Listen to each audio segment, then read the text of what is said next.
Assalamualaikum warahmatullahi wabarakatuh. Perkenalkan, nama saya Ati Inaya dari kelas PAI 1F NIM 2020 010204. Akan menjawab pertanyaan UAS metodologi pendidikan Islam. Pertanyaan yang pertama yaitu, mengapa Anda perlu belajar metodologi pendidikan Islam? Jawabannya yaitu, tujuan dari studi Islam itu sendiri adalah untuk mempermudah pemahaman terhadap Islam, tidak hanya dalam materi, tapi juga dalam metode untuk mempelajarinya. Metode studi Islam mengarahkan kita kepada cara memahami Islam secara metodologis, jalan melakukan kajian dan penelitian tentang Islam. Terus pertanyaan yang kedua yaitu, sebagaimana diketahui bahwa di dalam Al-Quran ada perbedaan antara al-bashar, al-insan, dan an-nas. Jelaskan makna masing-masing.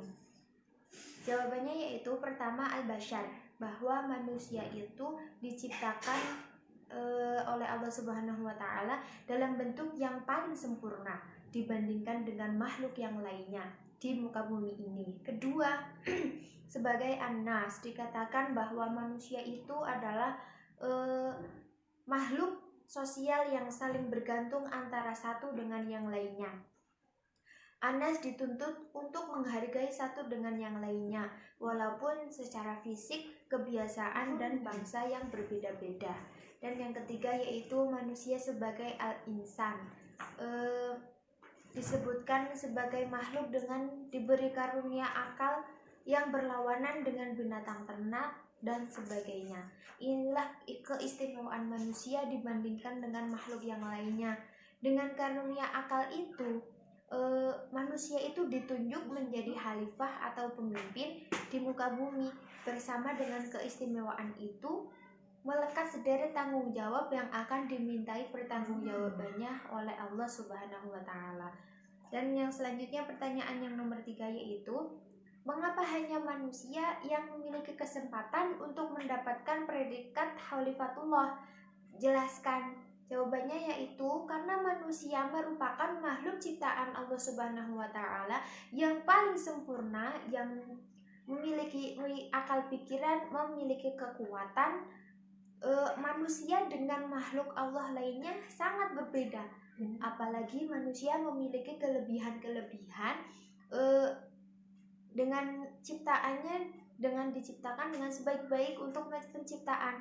Namun kemuliaan manusia itu bukan terletak pada penciptaannya yang baik, tetapi tergantung pada apakah dia bisa menjalankan tugas dan peran yang telah digariskan oleh Allah Subhanahu wa Ta'ala atau tidak.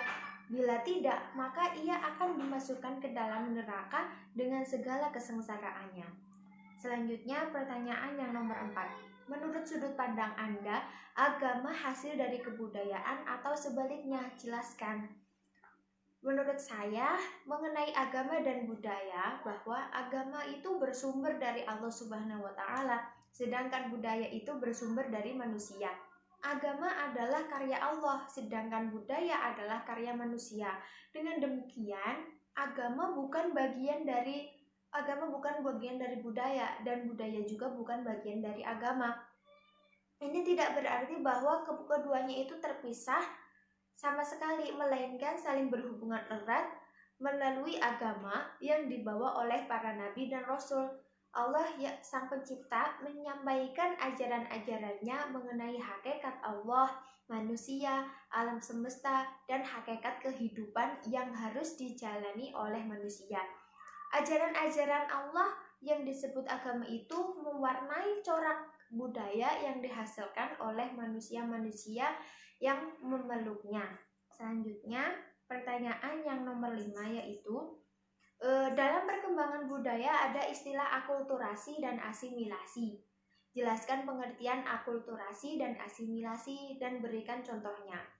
Akulturasi adalah suatu proses yang timbul manakala suatu kelompok manusia dengan kebudayaan tertentu dihadapkan dengan unsur kebudayaan asing.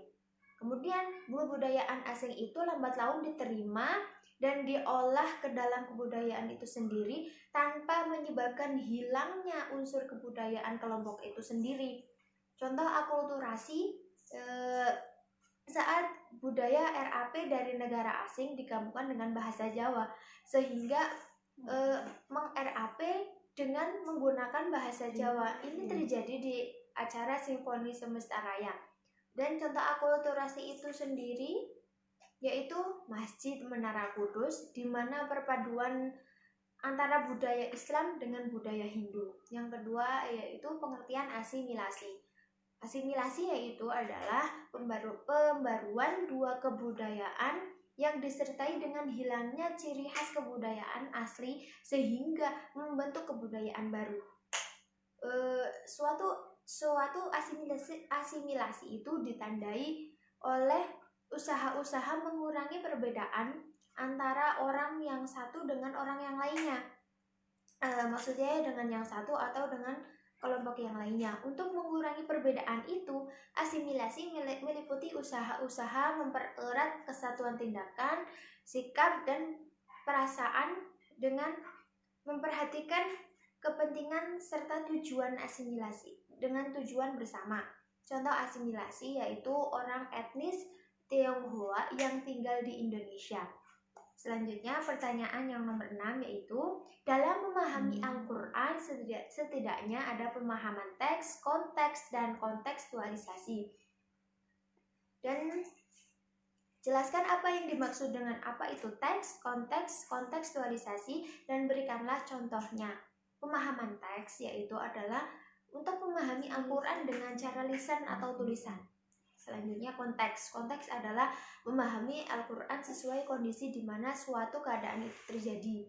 Yang kedua, memahami teks-teks Islam secara kontekstual, artinya memahami menurut atau sesuai dengan lingkungan sosiohistoris. Contohnya yaitu menyelidiki latar belakang sosiologis, antropologis masyarakat tempat Al-Quran itu diturunkan. Selanjutnya pertanyaan yang nomor 7. Saat ini Indonesia pemaknaan radikalisme masih menjadi perdebatan. Bagaimana menurut pendapat Anda tentang radikalisme khususnya di Indonesia? Menurut saya radikalisme di Indonesia kalau dibiarkan akan menjadi bumerang bagi rakyat Indonesia, bagi masyarakat Indonesia itu sendiri. Dan dampak yang paling nyata dari terjadinya radikalisme adalah terbentuknya politisasi di dalam agama, di mana agama-agama memang sangat sensitif sifatnya, paling mudah membakar fanatisme, menjadi kipas paling kencang untuk melakukan berbagai tindakan yang keras, baik di dalam kehidupan sosial antara individu maupun kelompok, sehingga terbentuklah apa yang dinamakan dengan kelompok Islam radikal. Makanya kita sebagai warga Indonesia harus mengusut tuntas radikalisme yang dapat membahayakan diri kita, keluarga, nusa, bangsa, dan agama. Selanjutnya pertanyaan yang terakhir yaitu isu HAM, gender, dan pluralisme di Indonesia juga masih menjadi isu yang sangat masih hangat untuk diperbincangkan. Bagaimana tanggapan Anda terkait hal itu? Jawaban saya yaitu gender sampai saat ini masih pro kontra. Ada yang setuju dan ada yang tidak. Tetapi kalau berbicara syariat agama antara laki-laki dan perempuan, batasan-batasannya, hak dan kewajibannya itu harus dilakukan. Pluralisme merupakan hukum Allah, yaitu bahwa Allah telah menciptakan manusia secara plural, beragam dan berbeda-beda dan berwarna-warni, bahkan bahkan tidak ada yang sama di dunia ini. Pluralisme ingin mengenalkan kepada